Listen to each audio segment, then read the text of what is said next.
Welcome to Oslo in Norway. What do you know about India? Have you heard about India? I've heard about the food. Okay, Indian that is food. good, Nice. and that there's many people. Okay. And Oh, too many people. yeah, and that the culture is really good. ఇదే Opera house beautiful స్ట్రక్చర్లో ఉంది. ఇప్పుడు మనం వెళ్తున్న tunnel అనేది complete under the water ఉంది. Wow, దూరం నుంచి చూసి ఏదో అనుకున్నాను కానీ ఇక్కడ స్ట్రక్చర్స్ తోటే ఈ పర్టికులర్ వాటర్ ఫౌంటైన్ అనేది క్రియేట్ చేశారు. ఈ పార్క్ డిజైనింగ్, చెట్లు, పూల తోటలు, పువ్వులు అల్టిమేట్ ఉన్నాయి. నాకైతే చాలా బాగా నచ్చాయి. ఇవైతే అంత హైట్ పైనుంచి అక్కడి నుంచి జంప్ చేస్తారు ఇక్కడికి, ఈ కింద జంప్ చేసి వాళ్ళు స్కీయింగ్ అనేది చేస్తూ ఉంటారు. చాలామంది పాకిస్తానీస్ 1970s నుంచి వచ్చి ఇక్కడ సెటిల్ అయిపోయారు.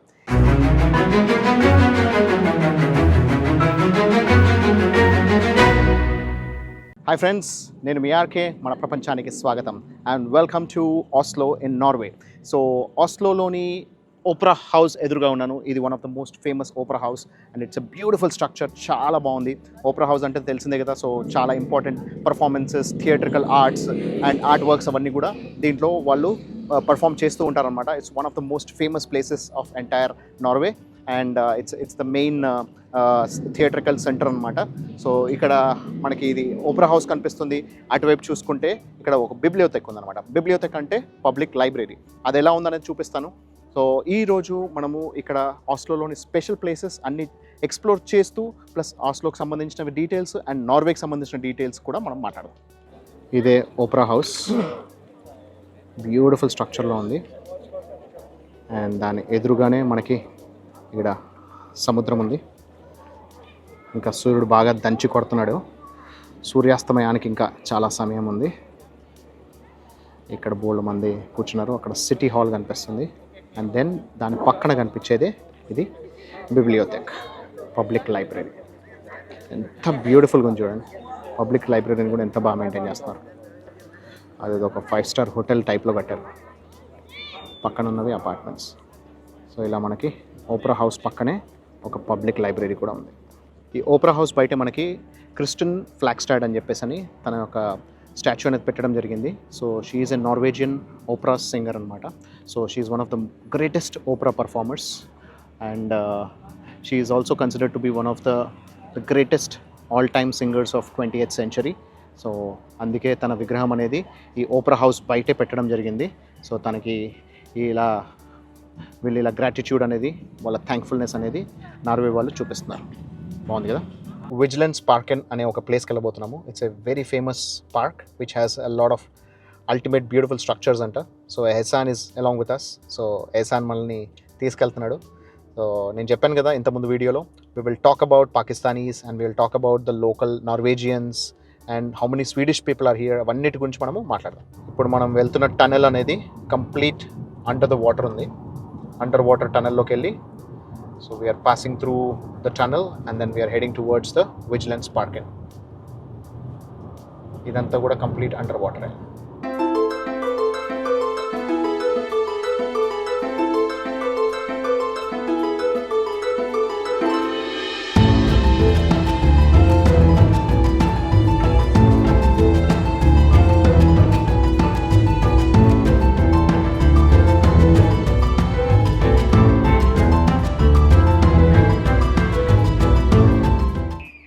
స్లాట్స్ పార్కెన్ అంటే ఒక స్ట్రక్చర్ పార్క్ అనమాట.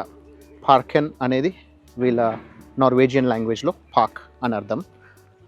సో స్లాట్స్ పార్కెన్ అంటే స్ట్రక్చర్ పార్క్.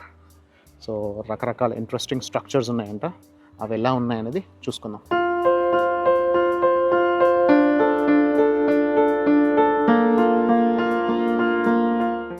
ఇక్కడ నుంచి మనకి ఇంట్రెస్టింగ్ స్ట్రక్చర్స్ అనేది మొదలవుతున్నాయి. నాకైతే ట్యాంక్ బండ్ మీద మన విగ్రహాలు గుర్తొస్తున్నాయి. కాకపోతే దీంట్లో ఇక్కడ వీళ్ళు రకరకాల స్ట్రక్చర్స్ పెట్టారు. మన వాళ్ళేమో మన తెలుగు కవుల యొక్క విగ్రహాలని మన ట్యాంక్ బండ్ మీద పెట్టడం జరిగింది. మనది మనకి గొప్ప, వీళ్ళది వీళ్ళకి గొప్ప. కానీ అక్కడ ఎదురుగా చూస్తుంటే మాత్రం ఒక మైసూర్ మహారాజా ప్యాలెస్ చూస్తున్నట్టు ఆ పర్టికులర్ అదైతే చాలా బాగుంది. ఇక్కడ వెళ్ళే దారిలో మనకి బోల్డ్ అనే స్ట్రక్చర్స్ కనిపిస్తున్నాయి. So different types of structures, కాకపోతే అన్నీ కూడా నేకెడ్ స్ట్రక్చర్స్ ఉన్నాయి. Naked structures, various types of love making structures కూడా ఇక్కడ కనబడుతున్నాయి.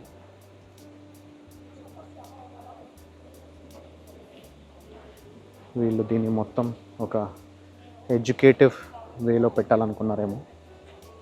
హ్యూమన్ లైఫ్లో ఉండే రకరకాల సిచ్యువేషన్స్, యాంగిల్స్, పోజెస్ అవన్నీ కూడా దీంట్లో పెట్టినట్టు అనిపిస్తుంది మనకి.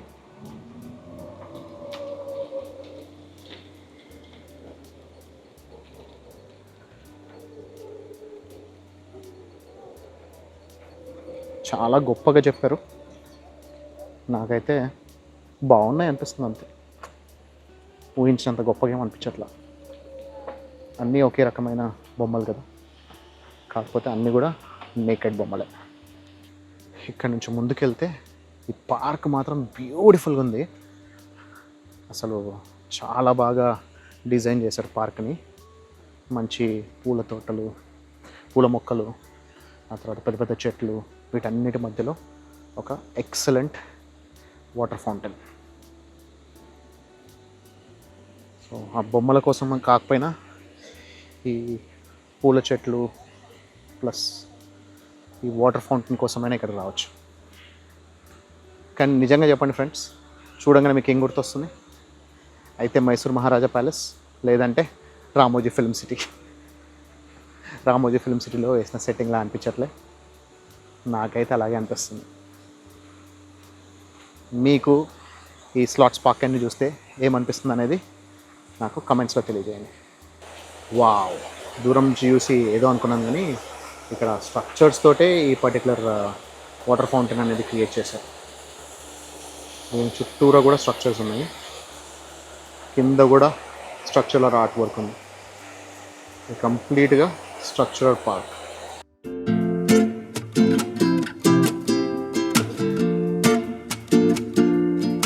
మీకు ఆల్ డిఫరెంట్ యాంగిల్స్లో చూపించాను కదా, మొత్తం సర్కిల్ తీసుకొని. సో అక్కడ ప్రతి ఒక్కటి అంటే మధ్యలో ఉన్నది, చుట్టూరా ఉన్నాయి, అన్నీ కూడా స్ట్రక్చర్స్ అనమాట. అన్నీ కూడా స్కల్ప్చర్స్తో తీసినాయి. సో కాకపోతే అన్నీ నేకెడ్ ఉన్నాయి. మనకి పర్సనల్గా ఇవి నచ్చకపోవచ్చేమో, కానీ ఇక్కడ ఫేమస్ అనమాట. ఇది most important, one of the most famous places of Sweden కాబట్టి అది ఎందుకు మిస్ చేయడం అని చెప్పి మీకు అన్ని చూపిస్తున్నాను. సో నచ్చిన వాళ్ళు చెప్పండి, నచ్చని వాళ్ళు కూడా కమెంట్స్లో తెలియజేయండి. ఇక్కడ నుంచి మీరు చూసుకునే స్టాచ్యూస్ అన్నీ కూడా ఇంకా చాలా క్లియర్గా కనిపిస్తాయి, ఎందుకంటే మనకు వెనకాల సూర్యుడు ఉన్నాడు కాబట్టి. ఎప్పుడైనా కూడా సూర్యుడికి ఆపోజిట్లో ఉండి మనము వీడియోస్ తీస్తే లేదా ఫొటోస్ తీస్తే బాగా వస్తాయి. This is my suggestion to the budding photographers or videographers or youtubers. So నా క్వాలిటీ బాగున్నా, నాది కంటెంట్లో వీడియో నీట్గా కనిపిస్తుంది అని అంటే ఇదే నేను ఫాలో అయ్యే simple logic. Of course camera quality చాలా బాగుండాలి, లేదా మన ఫోన్ క్వాలిటీ అనేది బాగుండాలి. I use the best quality phone, iPhone 15 Pro Max. But at the same time మనం లైటింగ్ అనేది చాలా జాగ్రత్తగా చూసుకోవాలి. ఇక్కడికి వచ్చిన తర్వాత చూస్తే మొత్తం అంతా కూడా కంప్లీట్ నాకు ట్యాంక్ బండ్ పైన విగ్రహాల్లాగా కనిపిస్తున్నాయి. అఫ్ కోర్స్ ఈ విగ్రహాలని ఆ విగ్రహాలతో పోల్చలేము. మన వాళ్ళకేమో లెజెండ్స్, మనకి తెలుగు జాతికి లెజెండ్స్ వాళ్ళందరి విగ్రహాలన్నీ మనము ట్యాంక్ బండ్ మీద పెట్టడం జరిగింది. ఇక్కడేమో స్ట్రక్చర్స్ మాత్రమే పెట్టారు. ఇక్కడ మీరు చూస్తే ఇద్దరు మగవాళ్ళు కూడా బట్టలు లేకుండా ఉన్నవి కూడా మనకు కనిపిస్తుంది. ఎందుకంటే Norway and Sweden, Finland, these are the first countries to accept LGBTQ. So ఇక్కడ గేయిజంని కూడా వీళ్ళు సపోర్ట్ చేస్తారు, స్వలింగ సంపర్కుల్ని కూడా సపోర్ట్ చేస్తారు. అందుకే ఇక్కడ మనకి ఇద్దరు మగవాళ్ళు, ఇద్దరు ఆడవాళ్ళు, మగ ఆడ అన్ని రకాల కాంబినేషన్స్లో మనకి ఇక్కడ స్కల్ప్చర్స్ అనేది పెట్టడం జరిగింది. This shows their attitude towards them. Fall season అవ్వడంతో చెట్ల ఆకులన్నీ ఎలా రాలిపోయాయి చూడండి. ఈ ఆకులు రాలిపోవడము, మళ్ళీ కొత్తగా చిగురించడం చూస్తుంటే నాకు మన జీవనశైలి, ప్రతి ఒక్కరి జీవనశైలి తెలుస్తుంది. సో చావు పుట్టుకల మధ్యలో ఉండే సమయమే మన జీవితం. దీని ఆకుల జీవితం అయిపోయి రాలిపోయి పడిపోయింది, మళ్ళీ కొత్త ఆకు చిగురించి దాని చిగురు టాకుల్లోంచి కొత్త ఆకు అనేది జీవం పోసుకుంటుంది. ఇలాగే మనం కూడా అంతే కదా. ఇక్కడ మనకు కనిపిస్తుంది గుస్తావ్ విజిలెంట్. సో ఇది విజిలెన్స్ పార్కింగ్ అనేది ఈ పర్టికులర్ పార్క్ అనమాట. సో ఈ పార్క్కి ఈయన పేరే పెట్టారు ఎందుకంటే he is the main sculpture artist. ఈయన జీవించిన సమయం 1869 నుంచి 1943 వరకు. సో ఆ సమయంలోనే అంటే దాదాపు కనీసం 100 సంవత్సరాల క్రితం చెక్కిన కళలు అనమాట ఇవన్నీ. ఈ శిల్పకళ అంతా ఈయన చెక్కిందే. ఈ స్కల్ప్చర్స్ స్ట్రక్చర్ అంతా కూడా ఆయన చెక్కిందే అనమాట. సో ఆయన చెక్కిన విగ్రహాలన్నింటినీ ఇక్కడ పెడుతూ ఆయనకు కూడా ఇక్కడ ఒక విగ్రహం కట్టేసి ఆయన స్కల్ప్చర్ని కూడా ఇక్కడ పెట్టడం జరిగింది. బ్యూటిఫుల్ కదా.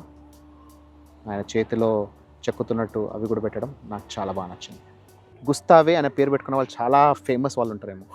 గుస్తావే ఐఫెల్ టవర్ని కట్టిన ఆర్కిటెక్ట్ ఈయన. గుస్తావే విజిలాండ్ ఈ పర్టికులర్ విగ్రహాలను చెక్కిన వ్యక్తి అనమాట. సో ఎవరన్నా సరే ఫేమస్ అవ్వాలనుకుంటే ఇక్కడ వాళ్ళు గుస్తావే అని పేరు పెట్టేసుకుంటే ఆటోమేటిక్గా ఫేమస్ అయిపోతారేమో. Just a joke. We have some two gorgeous girls from Norway and they wanted to be in our video. So and I would like to discuss with you. Let's introduce first. So my name is RK. I'm Ratka. And I'm Maria. Ratika. Ratka. Okay. Maria. Okay. Yes. Nice meeting you both. And I just met them in the Vigilance Park. And so what do you girls do? We're studying business. Business. Yes. Studying. Yes. Oh, okay. So you're into BBA or MBA? In the Bachelor's or master's degree? Master's Yes. degree. Okay. So what is your goal to become? I want to become a real estate agent. Real estate agent. Oh, Yeah. that's your goal? Mm. Nice. And how about you? And I don't really know yet. Okay. It's something So you're still a student? with economy. Yes. Yeah. Okay, something into the economy. Yes. Okay, let me ask you a quick question. Basically, a lot of people doesn't know about Norwegia. Yeah. I mean, Norway or Scandinavian countries because it's a very small country. It's on the northern part of Europe. So Yes. we look northern part of Europe. It's a very small country. There are very small, tiny countries which are part of Europe. And what is the speciality of Norway? Brown cheese. Brown cheese. Brown cheese? Yeah. Okay. Like brown food? cheese. Yes. Yes. Okay, brown cheese. Okay, no. Very What I wanted to know is basically there is about 5.5 million population Yes. here. Mm. Okay, and we always knew that Norwegian countries are the Scandinavian countries Yes. have 6 months of light and 6 months of darkness. Yes. So how do you survive in the darkness? We do ski a lot, Okay, and yeah, we have a long winter, so like winter activities. okay. So I mean, it's from morning to evening there is no light at all. No. So in the nights there is no light. So what exactly? I mean, what motivates you? Because you generally feel drowsy, sleepy in the night timings, and it's like Yes. almost 21 hours, 22 hours of darkness. Yes, maybe waiting for the summer is motivation. Oh, okay. Yes. So you guys have the schooling and everything goes regular activities? Yeah. Okay, there is no special. There is no day off or week off or month off or something like that. We have 2 months of break. 2 months of break, Yes. complete break. Yes. Okay, and that is in the winters. No, that's in the summer. In the summer. Yes. Mm. Okay, so that you can enjoy the summer weather. Yes. Oh, nice. So that's interesting. So we generally in India we have summers as the week off Yes. or a month off, 2 months off because it's peak summer, and you guys have it also in the summer because you want to enjoy the summer. Yes. And we wanted to avoid the summer. That's why we give a week off to the students in India. That's an interesting factor. Yes. So what do you know about India? Have you heard about India? I've heard about the food. Okay, That Indian is food. good. Nice. And that there's many people. Okay. And Oh, too many people. yeah. And that the culture is really good. Okay. Yes. So have you ever met any Indians in Norway? I've met a few. Okay. Yes. And they're all visitors or locals? No, I lived with an Indian. Oh, Or okay. we lived with an Indian. Oh, fantastic. Yes. That's good to know because I've not seen many people visiting all the way from India to Norway. Mm. I'm actually doing 100 countries in a year. Oh. This is my 61st country, so that's how I've ended up coming here. Yes. All right, girls, nice meeting you, nice You talking to you, too. and good luck for your aspirations, You for too. becoming a good real estate agent, Yes. and for Thank you becoming a so good much. economist. Thank you. All right, take care. Thank you. Thank you. Bye. Bye bye.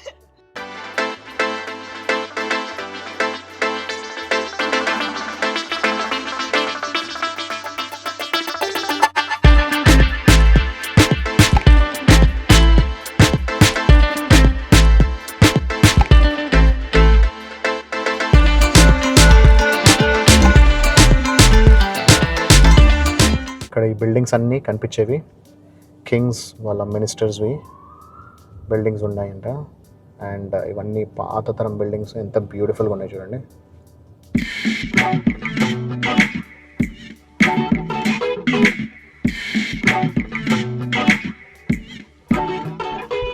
ఇక్కడ మీరు ఎదురుగా చూస్తుంది tram అన్నమాట. So మనకి ఇక్కడ trains and tram services, local taxis అన్ని రకాలు ఉన్నాయి. మనం ట్రామ్ లైన్లోనే ఉన్నాము. సో ఈ ట్రామ్ లైన్లో కూడా ట్రామ్స్ వెళ్తాయి ప్లస్ ట్యాక్సీలు కూడా వెళ్తూ ఉంటాయి. ఇప్పుడు ఎదురుగా కూడా ఇంకొక ట్రామ్ వస్తుంది చూడండి. సో ఈ ట్రామ్ లైన్లోనే బోత్ ట్యాక్సీస్ అండ్ ట్రామ్స్ కూడా వెళ్తున్నాయి. మనకు ఈ నార్వే అనేది one of the beautiful countries. And Oslo city అనేది ఎంత బ్యూటిఫుల్గా చూడండి. మీరు ఎక్కడ చూసినా మనకు అన్ని neat and clean roads, neat buildings. అందుకే నేను మ్యాక్సిమం చాలాసేపు నేను టైమ్ ల్యాప్స్ వీడియోస్ తీస్తున్నా so that you can experience and enjoy the beautiful streets and buildings of Norway. ఇది ఆస్లో హైకోర్టు. ఇక్కడే జడ్జెస్ అనేది కూర్చుంటారు. అండ్ ఎంత బ్యూటిఫుల్గా ఉందో బిల్డింగ్. వీళ్ళ దగ్గర కేసెస్ పెండింగ్ ఎన్ని ఉన్నాయో తెలుసా? 0. ఎందుకంటే ఇక్కడ crime rate is absolutely 0, almost 0. One of the most safest countries in the world is Norway. ఇప్పుడు మీరు చూస్తుంది పార్లమెంట్ బిల్డింగ్ ఆఫ్ ఆస్లో, నార్వే యొక్క పార్లమెంట్ బిల్డింగ్. ఇక్కడ కూడా మనకి సింహం, రారాజు, అడవికి రారాజు, ఆయన యొక్క స్ట్రక్చర్ కూడా పెట్టడం జరిగింది. ఎదురుగా మనకు కనిపించేది కింగ్ ప్యాలెస్. సో మనకి వెనకాల ఆకాశం చూస్తున్నారా, ఎల్లో కలర్లో. సో ఇంకా సన్సెట్ అవ్వలేదు, it's just about to get sunset. So మనం సన్సెట్ అయ్యే లోపల సన్సెట్ పాయింట్ దగ్గరికి వెళ్ళిపోదాం. కానీ కింగ్ ప్యాలెస్ అయితే బ్యూటిఫుల్గా మెరుస్తున్నట్టుంది ఆకాశంలో. సో ఈ ఏరియా అంతా కూడా కార్ల్ యోహాన్స్ గేట్ అంటారు. సో ఇదంతా కూడా the most expensive area in the entire Norway and Oslo. అక్కడ ఎదురుగా కింగ్స్ రెసిడెన్స్ ఉంది. ఇదంతా one of the most expensive lanes అనమాట. ఫ్రెండ్స్, మీరు ఇప్పుడు చూస్తుంది Oslo university, the main university of Oslo. So one of the top ranked universities in the world. ఇప్పుడు మీరు చూస్తుంది నార్వే యొక్క పార్లమెంట్ హౌస్. సో నార్వే యొక్క ఎంబ్లెమ్, నేషనల్ ఎంబ్లెమ్ అండ్ అవన్నీ కూడా ఇక్కడ మనకు కనిపిస్తున్నాయి. సో నార్వే అనగానే మనకు కనిపించేది ఇదే అన్నమాట. నార్వే అని ఇంగ్లీష్లో అంటాము, నార్గే అనేది వీళ్ళ నార్వేజియన్ నేమ్ అనమాట వీళ్ళ కంట్రీకి. సో ఇక్కడ నేషనల్ మ్యూజియం కనిపిస్తుంది నా వెనకాల. సో ఇది నేషనల్ మ్యూజియం. సో ఇక్కడ national museum for modern arts and it's a very famous museum. అది ఆల్రెడీ ఇప్పుడు ప్రస్తుతానికి అయితే క్లోజ్ అయిపోయింది. కానీ ఇది చాలా మంచి లొకేషన్ అండ్ ఫ్లాట్గా కట్టారు. ఎందుకో తెలియదు, దీనికి ఏమి పెద్దగా డిఫరెన్స్ ఏం లేకుండా ఓన్లీ ఫ్లాట్గా కట్టేశారు. ఇది యూనిక్ స్టైల్లో ఏం లేకుండా. సో ఇది కూడా ఒక స్టైల్ లాగా అనుకుంటా. దాంట్లో ఓన్లీ డిజైన్ మాత్రమే మనకి కలర్ఫుల్ స్టోన్స్ మాత్రమే యూస్ చేశారు, కానీ ఫ్లాట్గా కట్టేశారు. And this is one of the most famous locations. And అక్కడ చూసుకుంటే రైట్ సైడ్లో మీకు అకర్ బ్రిగే అని చెప్పేసి అని షాపింగ్ సెంటర్ కనిపిస్తుంది. ఈ అకర్ బ్రిగే అనేది లొకేషన్ అనమాట. సో ఈ అకర్ బ్రిగే లొకేషన్ యొక్క ప్లస్ పాయింట్ ఏంటి అని అంటే, from here you can see all the cruise ships. So ఇక్కడ నుంచి క్రూజ్ షిప్స్ అనేది స్టార్ట్ అవుతాయి. మనకి ఈ నార్వే నుంచి మనకి ఆల్మోస్ట్ ప్రపంచంలో చాలా చోట్లకి ఈ పర్టికులర్ ప్లేస్ నుంచి అకర్ బ్రిగే నుంచే మనకి క్రూజ్ షిప్స్ అనేది మొదలవుతాయి అనమాట. సో పెద్ద పెద్ద క్రూజ్ షిప్స్ ప్లస్ మనకి ఫెరీ బోట్స్ అవన్నీ కూడా ఇక్కడ మనకు కనిపిస్తూ ఉంటాయి. సో ఇది one of the best viewing location. And ఇక్కడికి స్పెసిఫిక్గా నేను ఈ టైంకి నేను కావాలనే ప్లాన్ చేసుకొని రావడం జరిగింది. ఎందుకంటే అకర్ బ్రిగేలో మనకి ఇప్పుడు ఇంకా సన్సెట్ పూర్తిగా అవ్వలేదు. సో మనకి ఇప్పుడే లైటింగ్ కొంత వచ్చేస్తున్నాయి లైట్స్. ఇది నార్మల్ ఆర్టిఫిషియల్ లైట్స్ ఆన్ చేస్తున్నారు, కానీ సో సన్సెట్ అయితే పూర్తిగా అవ్వలేదు. సో ఇక్కడ మనకి సన్సెట్ పాయింట్కి చాలా బాగుంటుందంటే ఇక్కడికి వచ్చాను అనమాట, అకర్ బ్రిగేకి. సో ఇదంతా కూడా మనకి ఇక్కడ చూసుకోవచ్చు, షాపింగ్ ఉంది ప్లస్ అంతేకాకుండా వ్యూయింగ్ పాయింట్ ఉంది, సముద్రం ఉంది, అన్నీ ఉన్నాయి. చాలా బ్యూటిఫుల్ లొకేషన్ ఇది. సో ఇక్కడ మనము బెస్ట్ పాయింట్ చూసుకొని సన్సెట్ చూసుకొని ఆ సన్సెట్ని కవర్ చేయడానికి ట్రై చేస్తాను. వాళ్ళ సన్సెట్ ఆల్రెడీ మనకంటే చీకటి అయిపోయేటైతే మాత్రం ఏం చేయలేము, కానీ this is one of the best viewing location. And దీని తర్వాత ఫైనల్గా మనం నార్వే గురించి మాట్లాడదాం. ఫ్రెండ్స్, ఇప్పుడే ఒక క్రూజ్ షిప్ బయలుదేరింది.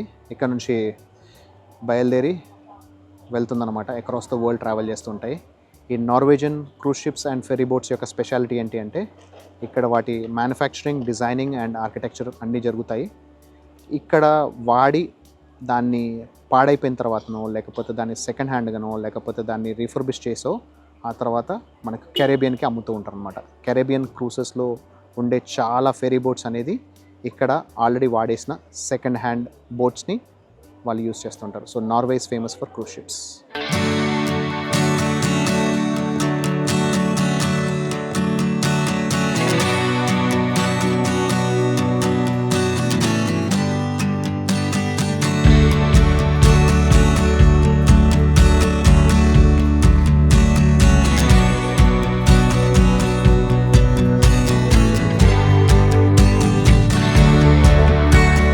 ఇప్పుడు నేను హోల్మన్ కోలన్ అనే ఒక ప్లేస్కి వచ్చాను. This is one of the peakest points of Oslo in Norway. So ఈ హోల్మన్ కోలన్ పార్క్లో ఇది one of the beautiful hotels, నార్వేలోనే one of the best and beautiful hotels అనమాట. ఈ హోటల్ అత్యంత పీక్ పాయింట్లో ఉంది. దీని ఆపోజిట్లో మీకు ద ఎంటైర్ సిటీ ఆఫ్ ఆస్లో అనేది మనకు కనిపిస్తుంది. వన్ ఆఫ్ ద పీకెస్ట్ పాయింట్ కాబట్టి మనకి ఇక్కడ ఆకాశం చూస్తున్నారా ఎన్ని రకాలుగా ఉందో, వైట్గా, బ్లూ కలర్లో, బ్రౌన్ కలర్లో, గోల్డెన్ ఎల్లో కలర్లో, అంత బ్యూటిఫుల్గా ఉంది చూడండి. ఇదంతా మనకి సిటీ ఆఫ్ ఆస్లో అన్నమాట. ఆస్లో నగరం మొత్తం మనకి ఇక్కడ పైనుంచి కనిపిస్తుంది.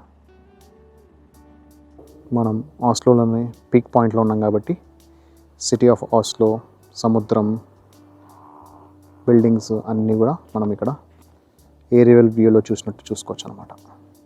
Norway is famous for skiing.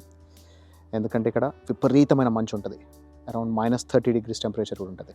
So మీరు ఎన్నోసార్లు స్కీ రిసార్ట్స్ అనేది చూసుంటారు, కానీ ఇది స్కీయింగ్ స్టేడియం. సో ఇక్కడే వరల్డ్ కప్ మ్యాచెస్ జరుగుతూ ఉంటాయి. సో ఇక్కడ పై దాకా వెళ్ళి అక్కడ నుంచి వీళ్ళు స్కీయింగ్ చేసుకుంటూ ప్రొఫెషనల్స్ అనేది ఇక్కడ జంప్ చేస్తూ ఉంటారు అనమాట. సో మనం ఎన్నో రకాల స్టేడియంస్ చూసినట్టుగా ఇది ski stadium, the largest ski stadium in the world. And also world cup matches for skiing అనేది ఇక్కడ జరుగుతుంటాయి. ఎంతమంది కూర్చోవడానికి ప్లేస్ ఉంది చూడండి. ఇవన్నీ కూడా స్టాండ్స్, మనకు మనుషులు వీళ్ళందరూ కూర్చొని ఇక్కడ వరల్డ్ కప్ మ్యాచెస్ని ఎంజాయ్ చేయడం కోసం ఇంతమంది సీటింగ్ ఉంది. And so skiing is a sport which happens mostly in winters. And అది మంచు పైన చేస్తారు కాబట్టి skiing. And this is one of the best viewing locations of the world. ఇక్కడ మనకి స్కీ సిమ్యులేటర్ కూడా కనిపిస్తుంది. Experience down hill skiing at 130 km/h and ski jumping at 100 km/h. అలా మనకి స్కీ జంపింగ్, స్కీయింగ్ ఎక్స్పీరియన్స్ అనేది ఇక్కడ సిమ్యులేటర్ పెట్టి అది కూడా మనకి ఇక్కడ వాళ్ళు ఆ ఎక్స్పీరియన్స్ అనేది ప్రొవైడ్ చేస్తున్నారు. ఇంతకుముందు మనం చూసిన స్టేడియం యొక్క ఫ్రంట్ వ్యూ ఇది. అప్పుడు మనం బ్యాక్ వ్యూ నుంచి పైనుంచి చూసాం కదా, అంత హైట్ పైనుంచి అక్కడి నుంచి జంప్ చేస్తారు ఇక్కడికి. ఈ కింద జంప్ చేసి వాళ్ళు స్కీయింగ్ అనేది చేస్తూ ఉంటారు. ఇక్కడ ఒక చైర్ కార్ ఉంది కదా, కనబడుతుంది కదా మనకి ఇక్కడ ఒక మోటార్. ఈ చైర్ కార్స్ అనేవి ఇవి మనల్ని పై దాకా తీసుకెళ్తాయి అన్నమాట. పై దాకా టాప్ పాయింట్ దాకా తీసుకెళ్ళి అక్కడి నుంచి వాళ్ళు ఓన్లీ ప్రొఫెషనల్స్ మాత్రమే జంప్ చేస్తారు. నార్మల్ వాళ్ళకి ఇక్కడ లేదు. ఓన్లీ కాంపిటీషన్స్ జరిగినప్పుడు మాత్రమే ప్రొఫెషనల్స్ మాత్రమే పార్టిసిపేట్ చేసే ప్లేస్ ఇది. ఇక్కడ మీరు చూస్తే అక్కడ ఒలింపిక్ సింబల్ కూడా ఉంది. సో స్కీయింగ్ సంబంధించిన ఒలింపిక్స్ ఇక్కడే జరుగుతాయి అన్నమాట. ఫ్రెండ్స్, ఇక్కడ జ్యువెల్ ఆఫ్ ఇండియా అని చెప్పేసి ఒక ఇండియన్ రెస్టారెంట్ దగ్గరకు వచ్చా. సో ఈ ఇండియన్ రెస్టారెంట్ దగ్గర ఈరోజు ఇప్పుడు డిన్నర్ చేయబోతున్నా. సో మన ఇండియన్ రెస్టారెంట్ ఎదురుగా నిల్చొని ఆస్లో అండ్ నార్వే గురించి మాట్లాడదాం. So ఆస్లో is the capital of Norway and Norway is a very small tiny country. And కాకపోతే ఇది one of the most advance countries in the world. And northern యూరోప్లో ఉంది, Scandinavian కంట్రీస్లో వస్తుంది. దీని పాపులేషన్ వచ్చి అరౌండ్ 5.5 million, అంటే దాదాపు 55 లక్షల మంది ఇక్కడ ఉంటున్నారు. And it is one of the most advance countries. ఇక్కడ మనకి నేను ఇంతకుముందు చెప్పాను కదా, చాలామంది పాకిస్తానీస్ ఉన్నారు. సో దాదాపు 40,000 నుంచి 50,000 మంది పాకిస్తానీస్ ఉన్నారు. అండ్ ఆఫ్ఘాన్ వాళ్ళు ఉన్నారు, సిరియా వాళ్ళు ఉన్నారు, అండ్ ఇరాక్ వాళ్ళు ఉన్నారు. సో ఇక్కడికి ఏంటంటే ఎవరైనా సరే శరణార్థులుగా వస్తే వాళ్ళని ఈ కంట్రీ వాళ్ళు యాక్సెప్ట్ చేసేవాళ్ళు. అదంతా నార్మల్గా మనకి శరణార్థులుగా వచ్చిన వాళ్ళని యాక్సెప్ట్ చేయడం అనేది కామన్గా ఉంటుంది. కాకపోతే చాలామంది పాకిస్తానీస్ 1970s నుంచి వచ్చి ఇక్కడ సెటిల్ అయిపోయారు. ఎందుకు అనంటే 1970sలో ఈ కంట్రీకి వీసా అనేది ఉండకపోయేది. ఓన్లీ పాస్పోర్ట్ ఉంది అంటే చాలు వాళ్ళు ఫ్లైట్ ఎక్కేసి వెళ్ళిపోయేవాళ్ళు అనమాట. సో ఫ్లైట్ ఎక్కేసి ఒకసారి ఏషియా నుంచి ఫ్లైట్ వచ్చింది అని అంటే నార్వేలో మనకి ఆస్లోలో ఈ పర్టికులర్ సిటీలోనే ఉండేది అప్పుడు ఎయిర్పోర్ట్. ఇప్పుడు అంటే 50 కిలోమీటర్ల దూరంలోకి వెళ్ళింది, కానీ అప్పుడు సిటీలోనే ఉండేది. సో ఏషియా నుంచి ఫ్లైట్ వచ్చిందంటే చాలు ఇక్కడ నార్వే వాళ్ళు వచ్చి వాళ్ళని పనిలో పెట్టుకునేవాళ్ళు అనమాట. ఎందుకంటే ఇక్కడ పనులు చేయడానికి అంత కష్టంగా ఉండేది, దొరికే వాళ్ళు కాదు. సో వీళ్ళ పనులు వాళ్ళకి చేసుకోవడానికి ఏషియా నుంచి వచ్చిన వాళ్ళని పనులలో పెట్టుకునేవాళ్ళు. అలా వాళ్ళు చాలామంది సెటిల్ అయిపోయేవారు. సో అలా పాకిస్తాన్ నుంచి చాలామంది, ఈవెన్ చండీగఢ్ నుంచి, ఇండియా నుంచి కూడా కొంతమంది, మన ఇండియా నుంచి కూడా వచ్చారంట. మన ఇండియా నుంచి మ్యాక్సిమం ఇప్పుడు ఇక్కడ ఇండియన్స్ ఎవరైతే ఉన్నారో వాళ్ళందరూ కూడా కొంచెం చదువుకున్న వాళ్ళు, ఐటీలోనో లేకపోతే మంచి ఉద్యోగాలు చేసుకుంటున్న వాళ్ళు ఎక్కువగా ఉన్నారనమాట. మన ఇండియన్స్ కూడా దాదాపు 30 నుంచి 40 వేల మంది ఉన్నారు. అండ్ పాకిస్తానీలు మ్యాక్సిమం ఏంటంటే వీళ్ళు డ్రైవర్స్గా ప్లస్ లేబరర్స్గా వీళ్ళు చాలామంది వచ్చారు. 1970స్లో వచ్చినప్పుడు ఏంటంటే ఇప్పుడున్నంత టెక్నాలజీ లేదు, ఇప్పుడున్నంత హీటింగ్ సిస్టమ్ లేదు. అప్పుడు విపరీతమైన చలి, ఇక్కడ almost 6 to 7 months 8 months of cold temperature ఉంటుంది, మనకి వింటర్ ఉంటుంది. ఆ టెంపరేచర్ టైంలో అప్పుడు తట్టుకొని బతకాలంటే చాలా కష్టం అనమాట. సో అలా ఎవరైతే వచ్చి సర్వైవ్ అయ్యారో, ఎవరైతే బతికారో వాళ్ళు కంటిన్యూ అయ్యారు, వాళ్ళ ఫ్యామిలీస్ వాళ్ళు తర్వాత వాళ్ళందరూ ఇక్కడ కలిసిపోయారు అనమాట.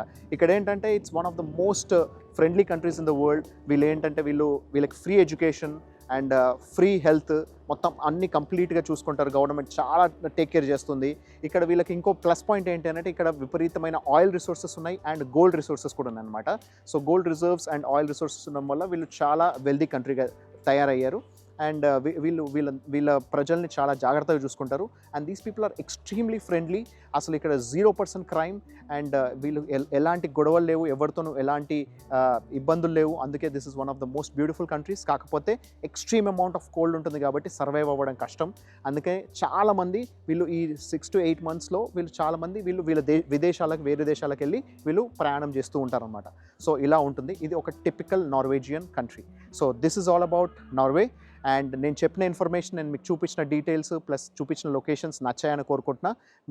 మీకు ఎలా అనిపించింది అనేది కమెంట్స్లో తెలియజేయండి. This is RK signing off. Take care, bye.